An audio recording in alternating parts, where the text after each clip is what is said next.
அனைவருக்கும் சிறந்த பரிசு சாரேகாமா கார்வான். சொல்லுங்க. என்னது ஹாஃப் அன் ஹவர்ல அங்க இருக்கணுமா? கண்டிப்பா நான் வந்துடுறேன். ஒன்னும் பிரச்சனை இல்ல. நான் வந்துடுறேன். சரி, ஓகே. ஆமா அதெல்லாம் பாத்துக்கலாம். இல்ல அது வேற ஒண்ணும் இல்ல. ரேணு,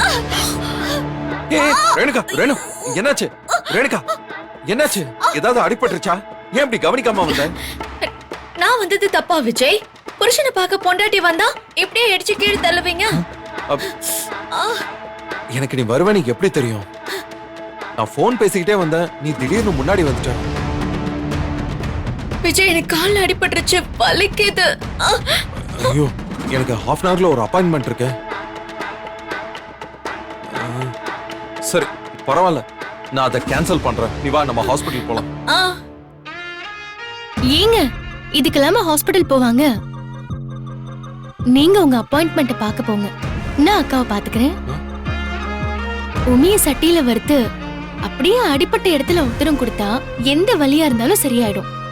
நான் பாத்துக்கிறேங்க. சரி, நீ பாத்துக்கோல மல்லி, நான் போலாம்ல? தாராளமா போயிட்டு வாங்க. இப்ப நீங்க போகாம உங்க வேலைக்கு எடுத்துக்கிறத அக்காவே ஒத்துக்க மாட்டாங்க. அக்காவை நான் பாத்துக்க மாட்டேனா? சரி ரேணுகா, டேக், நான் மீட்டிங் முடிச்சுட்டு வந்துடுறேன். பாத்து. அக்கா, நான் உங்களுக்கு ஒத்தரம் கொடுக்கறேன். அவ்வளவு வேகமா எதுக்கு வந்தீங்க? ஓ, ரொமான்ஸ் பண்ணவா? என்னைக்குமே பழம் தானா கனிஞ்சு வரணும். புகை போட்டு பழுக்க வைக்கணும்னு நினைச்சா இப்படிதான். பாருங்க, கீழே விழுந்து கால் அடிபட்டுருச்சு.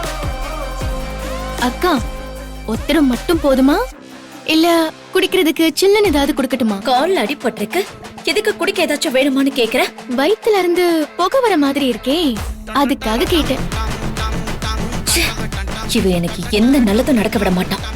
இவளை வச்சுக்கிட்டு விஜய் லவ் பண்ணணும்னு நினைக்கிறது கட்டுச்சோத்துல பெருச்சாலியை வச்சு கட்டுறதும் ஒண்ணுதான்.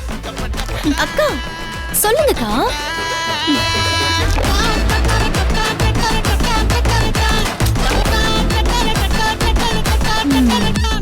என்ன பக்கத்துல வச்சுக்கிட்டு விஜய் கையால தாலி கட்டிக்கணுமா? இன்னும் நிறைய பாப்படி.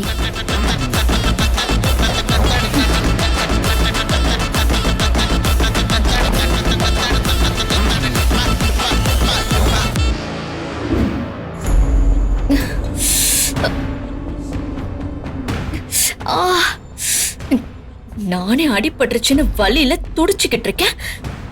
பார்த்துட்டு கொஞ்சமாச்சும் பதட்டப்படுறாளா? நக்கலா சிரிக்கிறா. ஒத்தனை போட்டுருவோமாங்கிறா. எல்லாரும் ஒத்தனை கொடுப்போம் தான் சொல்லுவாங்க. இவன் மட்டும் ஒத்தனை போட்டுருவோமான்னு கேக்குறான். என் மல்லி, என் வலியில உனக்கு விளையாட்டா இருக்குல்ல? இருக்கு இரு. என்ன ரேணுகா, என்ன தனியா உட்காந்து புலம்பிட்டு இருக்க? எல்லாம் அந்த மல்லிதான். அவதான் என்ன இப்படி தனியா புலம்பு விட்டுட்டான். உன் புருஷன் விஜய் அவளை கூப்பிட்டு பேசி சமாதானம் பண்ணி வச்ச மாதிரில இருந்துச்சு. அதுக்கப்புறமாவுமா அவ உன்னை புலம்ப விடுறா? விஜய் இருக்கும்போது ரொம்ப பாலிஷா தான் பேசுவான். ஆனா விஜய் இல்லாதப்போ வேற மாதிரி நடந்துக்கிறான்.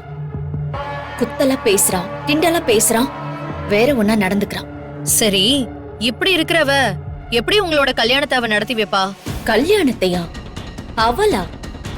அவ என் காரியத்தை கூட ஒழுங்கா நடத்த விட மாட்டான். அவளை சும்மா விடுறதா இல்ல. எனக்கு வர ஆத்திரத்துக்கு கல்யாணத்துக்கு முன்னாடி அவளை ஏதாவது பண்ணின்னு தான் யோசிச்சுக்கிட்டு இருக்கேன். ஏய், அவசரப்பட்டு இந்த மாதிரி எதுவும் பண்ணி தொலைச்சிடாத. அவ உன் கூட ஒரு கேம் தான் ஸ்டார்ட் பண்ணிருக்கா. நீயும் அந்த கேம அவ போக்கிலே போய் விளையாடிட்டு இரு. கவனமா இருந்து கல்யாணத்தை மட்டும் நீ முடிச்சிரு. மத்ததெல்லாம் அப்புறம் பாத்துக்கலாம். உனக்கு நான் சப்போர்ட்டா இருக்கேன். தேங்க்யூ ராஜி. ஆமா, விஜய் கிட்ட இருந்து ஒரு விஷயத்தை தெரிஞ்சுக்க சொன்னேனே, தெரிஞ்சுக்கிட்டியா? தெரிஞ்சிருச்சே. என்னாச்சு?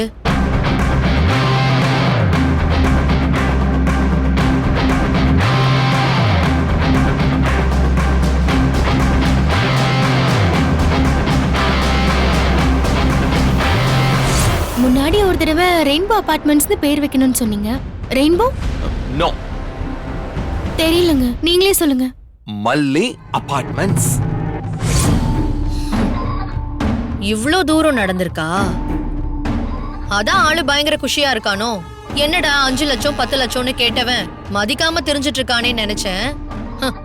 இப்படி ஒரு வேலை நடந்துட்டு இருக்கா. சரி விடு, நான் பாத்துக்கிறேன். இங்க பாரு ராஜி, நான் சொன்னு தெரிய வேண்டாம். நீ எனக்கு ஹெல்ப் பண்றதுனால நான் உனக்கு ஹெல்ப் பண்றேன். ஓகே? டீல். நான் யார்கிட்டயும் சொல்ல மாட்டேன். சரி, நான் வரேன்.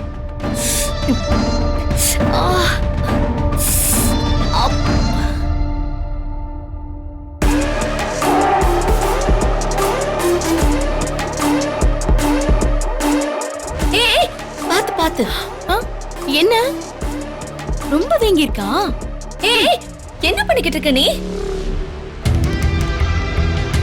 அவ்வளவு வீங்கிருக்கா? எதுக்கு இப்படி கத்துறீங்க? அவளு வேகமா வந்து மோதி விழுந்தா வீங்காம என்ன செய்யும்? மெதுவா வைக்கிறேன். என்ன பண்ற? மெதுவா வைக்கிறேன். என்ன பார்த்து வை. என்ன பிரஷர் கொடுத்து வச்சாதான் சீக்கிரம் ஆறும். குடுக்குற ஒத்தடோ அடிப்பட்ட வலியோட பயங்கரமா இருக்கு. தாங்கிக்கோங்க, அப்பதானே கல்யாணத்தன்னைக்கு வீக்கம் இல்லாம இருக்கும். அம்மா, எதுக்கு அப்படி வேகமா போய் அவர் மேல மோதி விழுந்தீங்க? இப்ப அது ரொம்ப முக்கியமா? எதுக்கோ வந்தேன், மோதி அடிபட்டு விழுந்துட்டேன். பேசாம ஒத்தட வை.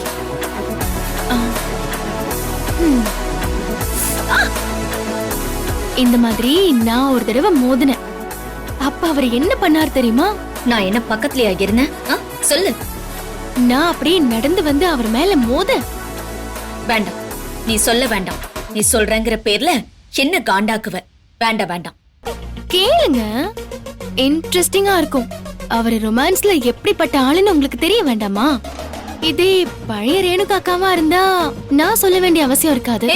இப்ப மட்டும் என்ன, நான் புதுசா வானத்துல இருந்து குதிச்சா வந்திருக்கேன்? குறுக்க பேசாம நான் சொல்றத கேளுங்களேன். நானும் இப்படிதான் இதே மாதிரி வேக வேகமா ஏதோ ஒரு வேலையா போனேனா அப்ப அவர் அந்த பக்கத்துல இருந்து சட்டுன்னு வந்துட்டாரு. நான் அப்படியே அவர் மேல மோதிட்டேன். அவர் உயரத்துக்கு நான் நேரா ஹார்ட்ல போய் மோதினேன். ஹார்ட் கிட்ட முகம் பட்ட வேகத்துல அப்படியே சாஞ்சு கீழே விழ போனேனா மனுஷன் அப்படியே என்ன தாங்கி புடிச்சுக்கிட்டாரு.